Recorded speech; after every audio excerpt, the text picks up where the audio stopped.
Terpaksa mengandung benih CEO. Bab 071. Jangan seenaknya kamu menyentuh tubuh Zahira seperti tadi. Saya nggak akan pernah rela, ucap Danu. Dan kamu, Ra? Ia beralih menatap nyalang Zahira. Apa semenjak kita bercerai kamu sudah berubah menjadi perempuan gampangan yang mau-maunya saja disentuh sembarangan sama laki-laki? Hah? Gatal kamu, Ra? Perempuan bi. Plak. Satu tamparan keras mendarat di mulut Danu. Apa-apaan kamu? Protes Danu sambil melototi Atar, si pelaku. Plak. Satu lagi mendarat di pipi kirinya hingga terasa sangat panas dan perih. Ra, bilang ke laki-laki kurang ajar ini untuk Ti. Plak. Satu lagi tamparan mendarat di pipi yang sama. Danu perlahan melangkah mundur seiring Atar yang justru terus melangkah maju mendekat ke arahnya. Tatapan tajam Atar nampak begitu mengintimidasi hingga menciptakan kegugupan dalam diri Danu. Hingga akhirnya, Danu tak bisa berkutik lagi kala membentur tembok di belakangnya. Ia tak tahu harus menghindar kemana lagi. Kalau kabur keluar, malah harga dirinya sebagai lelaki sejati yang akan jatuh di mata Zahira. Jangan pernah berbicara hal yang tidak-tidak mengenai istri saya. Kalau mulut lemes Anda masih saja berani mengatai istri saya, maka siap-siap saja lidah Anda saya cabut. Ancam Atar. Nyali Danu langsung ciut. Hatinya pun langsung patah setelah mendengar bahwa Zahira ternyata sudah menikah. Suami. Lirihnya tak percaya. Ya, saya suami Zahira. Jadi, Buk. Atar sengaja meninju tembok di belakang Danu. Jika saya dengar Anda menjelek-jelekkan istri saya bahkan mengatai dia rendahan lagi, maka Anda akan berhadapan langsung sama saya. Mengerti? Gertak Atar setengah membentak. Danu terperanjat. Ia menganggukkan kepala dengan refleks. Melihat itu, Atar tersenyum puas. Bi, pulang yuk. Ngapain malah sibuk ngeladenin manusia kayak dia, ajak Zahira. Disentuhnya lengan milik sang suami dengan lembut. Danu yang melihat itu jelas langsung terbakar cemburu. Akan tetapi, dia bisa apa? Ingin protes, nyalinya terlanjur menciut karena ancaman Atar. Lagi pula, tamparan Atar masih terasa sangat sakit di pipi kirinya. Ayo, angguk Atar. Ra, kamu gak bisa giniin Mas, Ra. Kenapa kamu tega menikah tanpa seizin Mas? Kenapa, Ra?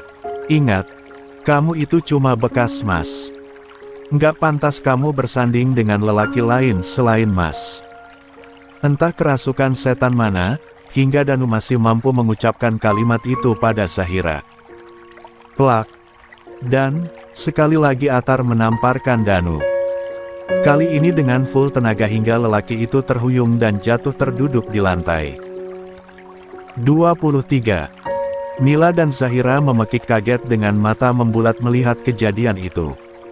Sementara, sang pelaku hanya nyengir kala ditatap oleh Zahira dan Mila. Ada nyamuk di pipinya, jawab Atar seraya memperlihatkan telapak tangannya. Di sana, memang ada bangkai nyamuk yang sangat kecil yang menempel.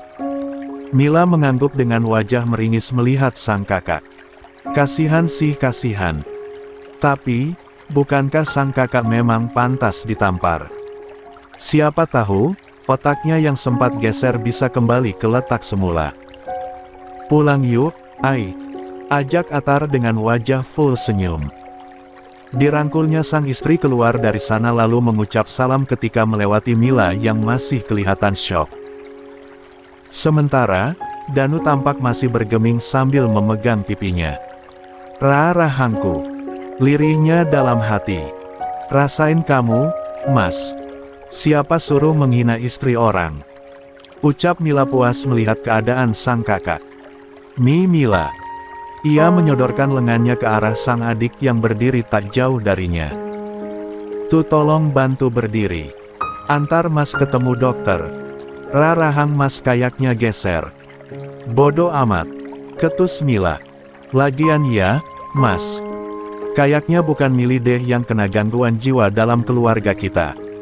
Tapi justru kamu dan ibu. Kalian berdua manusia tidak waras yang sesungguhnya. Danu melotot mendengar ucapan Mila. Namun, ia tak bisa membalas ucapan Mila karena rahangnya benar-benar terasa sangat sakit. Siapa sangka, tenaga suami baru Zahira bisa sekuat itu. 24. Bapak kenapa sih seret ibu kayak gini? Protes Bu Rahimah seraya menghempas tangan Pak Iwan yang masih memegang lengannya dengan kencang. Pak Iwan mendengkus kesal. Ia tak lagi menyeret sang istri karena telah berada di area yang cukup sepi. Di sebuah halaman parkir yang tidak banyak orang berlalu lalang. Emosi yang sedari tadi berusaha ia pendam ketika di depan Mila dan mantan menantunya, Zahira kini mulai dapat ia lampiaskan sepuas hati. Plak. Ia menamparkan pipi sang istri hingga wajah wanita parubaya itu tertoleh ke samping. Nafasnya tersengal dengan mata melotot nyalang memandangi wajah sang istri. Apa-apaan kamu, Pak? Protes Bu Rahimah tak terima. Kamu yang apa-apaan, Bu? Bentak Pak Iwan hingga Bu Rahimah berjingkat. Waras kamu ngomong kayak gitu ke Zahira tadi, hah? Ya waraslah, Pak. Jawab wanita parubaya berbadan gempal tersebut. Salah kalau ibu mau Zahira dan Danu menikah hari ini. Lagi pula, Zahira datang memang untuk meminta anak kita balikan, kan? Rahang Pak Iwan mengerat. Kedua tangannya terkepal erat mendengar ucapan tak masuk akal sang istri. Apa melotot-melotot? Tanya Bu Rahimah pada sang suami. Kurang kerjaan banget sih bapak ini. Udah. Ibu mau masuk nemuin Danu dan Zahira dulu.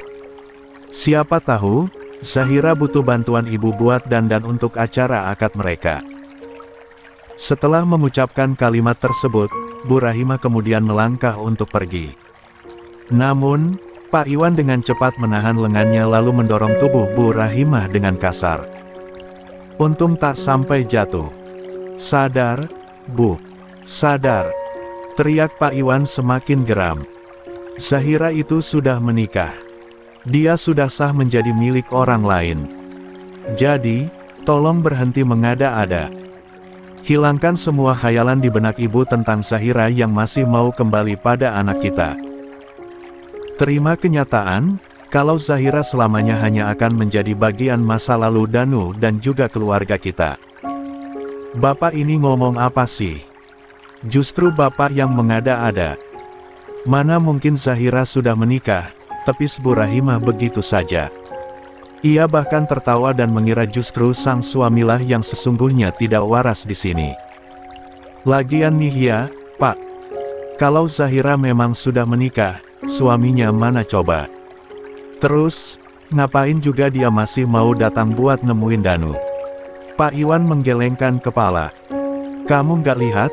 Lelaki tampan yang berdiri di samping Zahira tadi. Tanyanya geram. Lelaki yang mana? Kan, cuma ada Danu aja, Pak.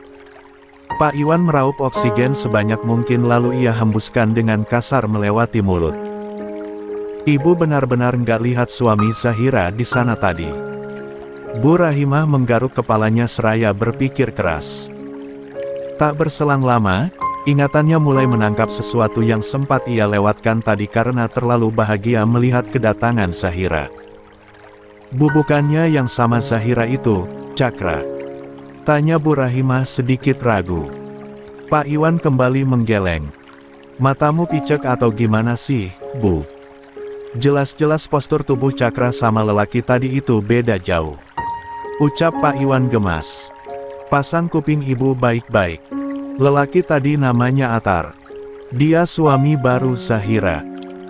Dan, alasan kenapa mereka hari ini ada di sini, itu karena mereka sudah berbaik hati menolong Mila yang dianiaya sama bosnya sekaligus mengantarkan Mila ke sini. Jadi, nggak ada ceritanya kalau Zahira kemari karena bela-belain mau rujuk sama Danu.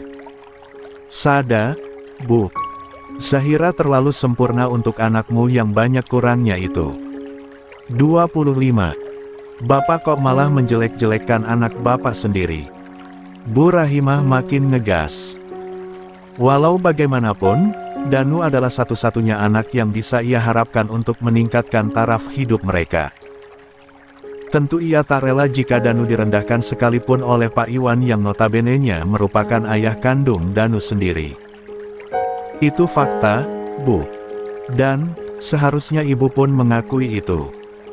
Bukan malah berpura-pura buta dan malah mendukung kebodohan yang makin diperlihatkan anakmu itu. Terserah Bapak mau ngomong apa. Ibu nggak peduli. Dan, kalau memang Zahira sudah menikah, terus kenapa? Bisa jadi, Zahira menikah cuma untuk memanas-manasi Danu kan? Nanti, kalau Danu terus ngebujuk dia, Zahiranya lama-lama juga akan luluh. Maksud ibu mau menghasut Danu untuk jadi perusak rumah tangga Zahira dan Atar. Begitu. Emosi Pak Iwan semakin memuncak. Ya, kalau itu perlu, maka ibu akan lakukan, Pak. Apapun ibu halalkan demi membuat Zahira kembali ke pelukan putra kita. Jangan macam-macam kamu, Bu. Kok kesannya, Bapak malah menentang rencana ibu? Ya, Bapak memang menentangnya, Bu. Angguk Pak Iwan. Bapak akan pastikan kalau ibu dan Danu nggak akan pernah bisa mengusik kebahagiaan Zahira. Pak Iwan beristighfar dalam hati. Sudahlah, Bu. Kasihan Zahira. Dia berhak bahagia setelah 2 tahun hanya menelan derita saat bersama Danu. Sebenarnya, anakmu itu Danu atau Zahira sih, Pak? Omel Bu Rahimah tak terima. Berhentilah, Bu. Daripada sibuk ngejar Zahira, lebih baik ibu fokus merawat Mili agar anak kita bisa sehat seperti sedia kala. Dan, apa tadi kamu nggak lihat kondisi Mila? Dia babak belur begitu, malah nggak kamu tanyain apa-apa. Pak Iwan mulai melunak kembali. Ia berharap, sang istri dapat tersentuh nuraninya jika ia melibatkan Mila dan Mili dalam perbincangan mereka. Namun, ternyata Pak Iwan salah. Syaitan sudah menyesatkan sang istri terlalu jauh. Yang ada di dalam kepala Bu Rahimah hanya harta dan harta. Percuma, Pak. Kalau sudah terlanjur gila, ya gila aja. Mau diapain juga, nggak bakalan ada yang berubah. Sekalipun dia waras, percuma juga. Lelaki kaya mana yang sudi menikahi perempuan mandul macam dia? Mila juga sama aja. Paling dia babak belur karena cari gara-gara sama orang, kan? Ibu. Pekik Pak Iwan tak terima. Tega kamu ngomong begitu soal anak-anakmu, hah? Jangan teriak-teriak, Pak. Kuping ibu sakit. Pak Iwan mundur beberapa langkah. Wajahnya tersenyum miris mendengar ucapan sang istri. Sepertinya, Bu Rahimah memang sudah tak tertolong. Jadi, ibu tetap mau berambisi menyatukan Danu dan Zahira kembali. Tanyanya dengan nada begitu rendah. Iya. Memangnya, kenapa? Bapak keberatan? Hah? Memangnya, Bapak bisa apa? Tantang Bu Rahimah sambil berkacak pinggang. Baik, angguk Pak Iwan. Rahimah binti Kasiman, hari ini kau kujatuhkan talak dengan talak 1. Mulai sekarang, kita bukan lagi suami istri. Bagai disambar petir, Bu Rahimah langsung merasa linglung mendengar ucapan yang keluar dari mulut sang suami. Berdirinya bahkan sempat oleng dan nyaris jatuh andai ia tak berpegangan pada sepeda motor yang ada di dekatnya. Bapak bilang apa? Lirihnya dengan suara serak. Bapak capek, Bu. Maaf, kalau kita harus bercerai di usia setua ini. Perihal dosamu selama menjadi istriku, biarlah tetap kutanggung sampai di akhirat kelak. 26. Apa salahku, Pak? Tanya Bu Rahimah tak terima. Ibu nggak salah apa-apa. Sejak awal, semua adalah salah Bapak. Bapak yang tidak bisa menjadi kepala keluarga yang tegas. Bapak yang gagal mendidik anak-anak Bapak sehingga hidup mereka bisa sehancur sekarang. Bapak juga gagal mendidik ibu, sampai-sampai di dalam kepala ibu cuma ada harta dan harta saja. Maafkan Bapak, Bu. Semoga kamu masih bisa menemukan pengganti yang jauh lebih baik dari Bapak. Pak Iwan melangkah gontai hendak meninggalkan Bu Rahimah. Enggak, Pak. Ibu enggak mau cerai, teriak Bu Rahimah histeris. Namun, Pak Iwan tetap tak mengindahkan. Ia tetap pergi dari sana dan meninggalkan Bu Rahimah yang menangis histeris karena menolak dicerai. Tiba di depan kamar rawat Mili, Pak Iwan melihat Danu yang sedang duduk di bangku besi dengan tangan yang memegang sebelah pipinya. Dilihat dari ekspresinya, tampak Danu sedang meringis kesakitan. Kamu kenapa, Nu? Tanya Pak Iwan heran. Hahang hahu hesher, hak. Rahang Danu geser, Pak. Jawab Danu sambil mendongak menatap sang ayah. Ngomong apa sih kamu, Nu? Kamu lagi sakit gigi? Tanya Pak Iwan bingung. Danu menggeleng pelan. Setelahnya, ia meringis karena ternyata, rahangnya juga terasa sakit jika menggeleng seperti tadi. Ah, hahit sakit, ucap Danu kesakitan sembari terus memegangi pipinya. Kenapa sih, Nu? Bapak makin bingung sama kamu. Tadi, bukannya baik-baik aja? Tanya Pak Iwan seraya menggaruk kepala yang tidak gatal. Hahi, hihamfar hamahuamihahihat tadi, ditampar sama suaminya Zira, ucap Danu susah payah. Entah kenapa, rahangnya semakin susah digerakkan. Ngomong yang benar dong, Nu. Kamu ngerjain Bapak ya? Ucap Pak Iwan gemas seraya menepuk pipi Danu yang sakit. Sontak saja, Danu menjerit kesakitan. Lelaki itu menangis karena sang ayah menepuknya tak kira-kira. Hahit, hak sakit, Pak. Pak Iwan makin bertambah bingung. Ini anak, beneran atau cuma akting, pikirnya. Loh, Mas Danu kenapa nangis, Pak?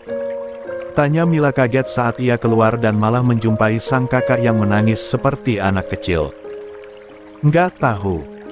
Bapak cuma tepuk pipinya, malah nangis kejer, ucap Pak Iwan tanpa rasa bersalah. Bapak tepuk di sebelah mana? Tanya Mila sedikit panik. Di pipi kirinya. Jawabnya menunjuk pipi Danu. Mila seketika panik. Pipi sebelah situ memang sakit, Pak. Tadi, kena gampar sama suaminya Mbak Zahira. 4 kali lagi, lapor Mila. Bi beneran. Iya, Pak. Tapi, Mas Danu juga sih yang salah. Siapa suruh ngatain Mbak Zahira di depan suaminya? Ya, suaminya marahlah. Hasilnya, kena tampol, kan? Mana yang terakhir kencang banget pula. Kayaknya, rahang sebelah situ, geser deh Pak. Mila menunjuk pipi sang kakak dengan enteng tanpa dosa. Bi beneran. Pantesan Mas Nu sampai nangis begitu. Hohong. Tolong, ucap Danu sembari memegang tangan sang ayah. Antar ke spesialis bedah mulut G, Pak. Takutnya, rahangnya benar-benar geser dan butuh operasi. 27. Mendengar ucapan Mila mengenai operasi, tentu jantung Danu jadi dak-dik-duk tak karuan. Masa, cuma kena tampol mesti operasi? Lantas, Danu dapat uang untuk operasinya dari mana? BPJS saja sudah nunggak beberapa bulan karena malas membayar. Ayo, Nu. Bapak antar periksa. Ajak Pak Iwan. Danu menurut saja. Ia tak banyak bicara ketika sang ayah memapahnya. Sementara, Mila hanya bisa menggelengkan kepala melihat kemalangan yang menimpa sang kakak. Itu namanya kemalangan yang diminta sendiri. Cekak, Mila menghela nafas dalam. Sudah hidungnya bengkok gara-gara dipatahin abangnya Mbak Zahira. Sekarang rahangnya ikut-ikutan bengkok gara-gara ditampar suaminya Mbak Zahira. Mas, nasibmu kok apes bener, sih. Bi, makasih ya tadi kamu udah ngebelain aku, ucap Zahira ketika dia dan Atar sudah dalam perjalanan pulang. Atar menoleh lalu tersenyum. Diusapnya puncak kepala sang istri di sela kegiatannya yang sedang fokus menatap ke arah jalan. "Nggak perlu bilang makasih, Ayang cantikku. Itu memang sudah kewajibanku," jawab Atar dengan nada suara yang begitu lembut masuk ke gendang telinga Zahira. Zahira menatap wajah Atar dari samping. Benaknya sibuk berpikir, kenapa dia bisa secepat ini jatuh cinta pada sosok suaminya ini. Pada kenyataannya, cinta memang tak butuh waktu lama untuk singgah di hati Zahira. Hanya dalam hitungan hari, dia sudah mampu sedalam ini mencintai sosok Atar dan segala yang ada pada diri lelaki itu. "Kenapa, Ai? Ada yang aneh?" tanya Atar yang selalu saja sadar ketika sedang diperhatikan. Zahira menggeleng. "Aku cuma nggak habis pikir. Selama ini, aku selalu mengira bahwa mencintai seseorang itu butuh proses yang lama.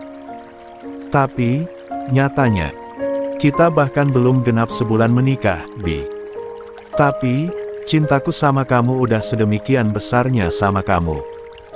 Itu karena ada campur tangan Allah di setiap harinya dalam perjalanan pernikahan kita, Ai. Allah itu maha membolak-balikkan hati. Sangat mudah baginya menanamkan cinta itu di hati kamu maupun di hati aku. Nggak peduli berapa lama kita kenal. Asalkan pernikahan kita tujuannya ibadah, Allah akan mempermudah segalanya untuk kita." Hati Zahira berdesir mendengar kalimat Atar. Hah, lelakinya benar-benar yang terbaik. Tak hanya tampan dan mapan. Atar juga sosok lelaki yang begitu pandai membuat dirinya hanyut dalam kenyamanan. "Bi, jangan pernah berubah, ya." Lirih Zahira serak. Atar menoleh. Digenggamnya tangan sang istri kemudian ia kecup lalu ia letakkan tepat di dadanya. "Percayalah, Zahiraku sayang. Kita akan menua bersama-sama. Itu janjiku sama kamu." Zahira tersenyum. Ia pun menganggukkan kepala dan mengaminkan sungguh-sungguh ucapan Atar tadi. Ya, ia pun punya harapan yang sama. Ingin menua bersama Atar sembari menyaksikan anak dan cucu mereka bahagia kelak. Setibanya di rumah orang tua Atar, keduanya langsung segera berkemas karena rencananya hari ini mereka akan pulang dan mulai tinggal di rumah Atar bekas Danu dulu. Mereka akan membangun keluarga kecil mereka di sana. Dekat dengan kakak-kakak Zahira, dan juga tak terlalu jauh dari rumah orang tua Atar. "Kalian sudah mau pulang?" tanya Bu Utami sedikit kehilangan. "Iya, Bu. Sehabis Isya, insya Allah Atar akan bawa Zahira pulang," jawab Atar. "Nggak pengen nginep lebih lama lagi, gitu. Ibu masih mau ngobrol sama masak bareng menantu ibu," tutur Bu Utami dengan nadanya yang sedikit manja. 28. "Kan, ibu bisa tiap hari ke rumah, Bu. Atau kalau enggak, Zahira yang akan sering-sering datang kemari," jawab Atar lagi. Bu Utami menghela nafas pasrah. "Ya sudahlah. Biarkan dia mengalah. Tapi, Zira mesti janji, iya. Zira mesti temuin ibu tiap hari. Kalaupun nggak sempat, biarkan ibu yang datang," ucap Bu Utami. Ditepuknya punggung tangan sang menantu yang sedari tadi ia genggam erat. Entah kenapa, Bu Utami memang sesayang itu pada Zahira. "Pasti, Bu. Zira akan sering-sering datang ke sini buat jengukin ibu dan ayah. Janji loh." "Iya ibu," angguk Zahira. Setelah selesai salat Isya, Zahira dan Atar akhirnya berpamitan untuk pulang ke hunian mereka sendiri. Zahira tampak begitu antusias. Ia tak sabar untuk melihat-lihat isi rumah barunya dan melakukan dekorasi di beberapa area yang nantinya akan sering ia tempati beraktivitas. "Selamat datang di rumah kita, Ai," ucap Atar seraya membuka pintu. Zahira tersenyum senang. Lah masuk ke dalam rumah setelah sebelumnya mengucap salam dan melepas wet gas yang ia kenakan. Rumah sang suami ternyata sangat rapi dan bersih. Tentu, Zahira tak lagi heran akan hal tersebut. Pasalnya, ibu mertua sudah mengatakan bahwa Atar memang pria yang cinta kebersihan dan kerapihan sejak kecil. Ciri khas pengidap OCD. Gimana? Kamu suka? Tanya Atar pada sang istri. Zahira mengangguk. Ia membiarkan Atar melewati tubuhnya untuk memasukkan koper ke dalam kamar mereka yang berada di lantai 1. Bekas kamar Bu Utami dulu. Kalau ada yang kamu kurang suka, bisa kamu dekor ulang kok. Terserah, kamu mau bikin kayak gimana suasananya, aku mengikut aja. Serius, Bi? Tanya Zahira antusias. Atar mengangguk. Kemudian, lelaki itu mengajak Zahira untuk duduk di sofa. Kenapa, Bi? Tanya Zahira. Atar mengeluarkan sesuatu dari waist bag yang tadi ia pakai. Ini. Atar menyerahkan sebuah buku tabungan berikut kartu ATM-nya pada Zahira. Ini apa, Bi? Itu rekening untuk uang nafkah dan uang dapur. Setiap bulannya, aku akan kirim uang ke rekening itu supaya kamu bisa pergunakan dengan sebaik-baiknya. Kalau misalnya kurang, jangan ragu bilang ya. Makasih ya, Bi. Ucap Zahira senang. Dibukanya buku rekening tersebut. Di sana tertera saldo awal sebesar 30 juta rupiah. Jumlah yang sangat banyak menurutnya. Dan, ini. Atar mengeluarkan 2 lagi buku rekening dan 1 kartu ATM dari dalam tasnya. Ini apa lagi, Bi? Tanya Zahira bingung. Itu buku rekening dan kartu ATM pribadi aku. Kamu yang simpan, ya? Nominal yang di dalam buku rekening yang ada kartunya itu, yang paling lumayan. Makanya, aku minta kamu yang pegang. Sementara, untuk rekening yang satu lagi, ATM-nya aku minta buat aku pegang sendiri. Jaga-jaga, kalau di luar tiba-tiba aku punya kebutuhan mendesak. Kamu nggak keberatan, kan? Zahira melongo tak percaya. Apalagi, ketika dia membuka buku rekening yang kata Atar isinya paling banyak. Zahira tampak sibuk menghitung berapa nol di belakang angka 2 yang ada di sana. Bi, tabungan kamu sebanyak ini? Tanya Zahira tak percaya. 29. Alhamdulillah, Ai. Itu tabungan aku dari sejak aku mulai merintis A-Fashion sampai sekarang. Kamu hebat, Bi. Keren. Zahira menaikkan 2 jempolnya memuji sang suami. Serius, buku tabungan sama ATM-nya aku yang pegang? Tanyanya memastikan. Iya, angguk Atar. Sekarang, kamu manajer keuangan aku, sayang.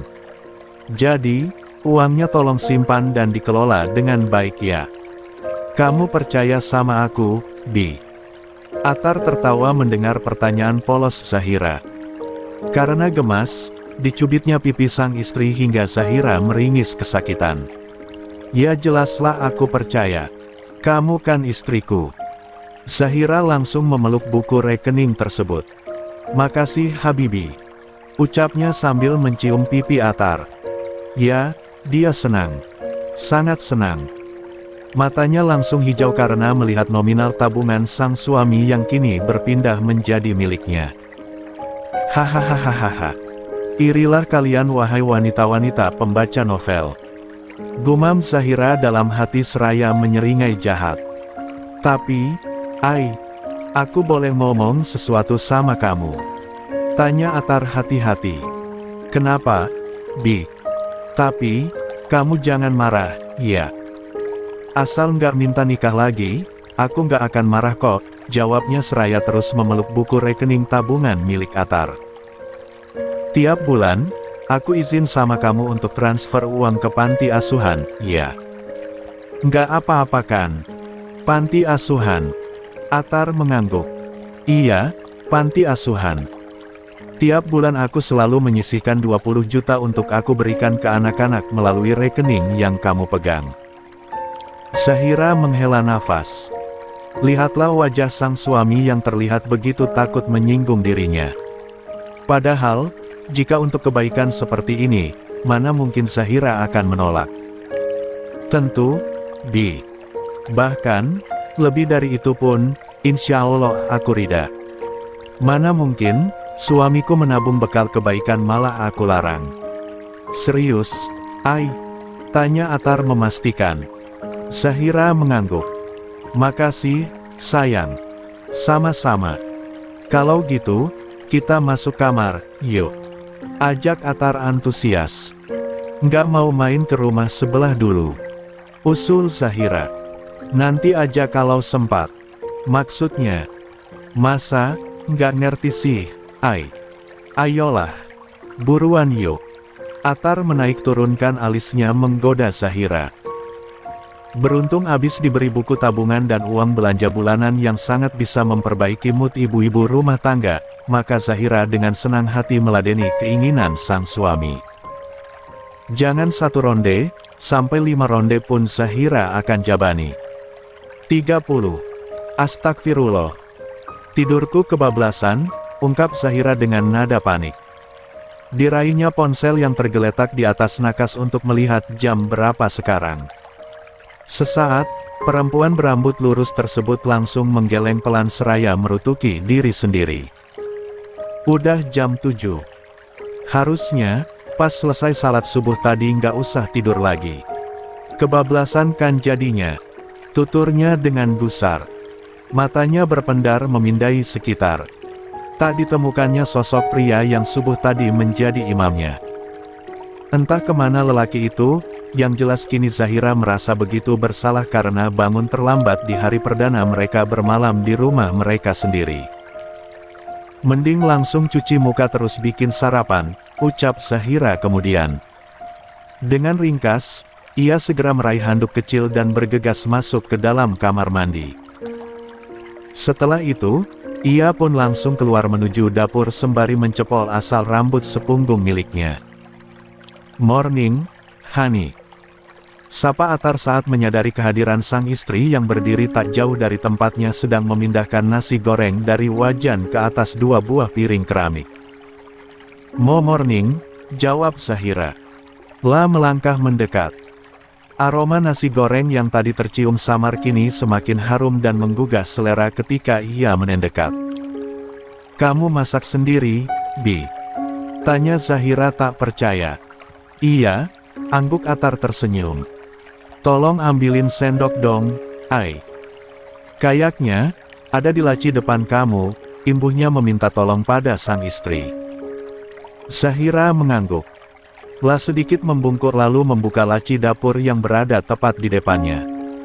Sesuai instruksi dari sang suami, ia mengeluarkan 2 buah sendok dan menaruhnya di masing-masing piring. Oke, waktunya makan. Yuk. Atar mengangkat 2 piring nasi goreng itu menuju ke meja makan. Di belakangnya, Zahira terpaksa mengikuti dengan ekspresi wajah tak enak. Maaf, Bi. Harusnya, aku yang masak buat kamu. Tapi, aku malah ketiduran, ucap Zahira dengan raut wajah merasa bersalah.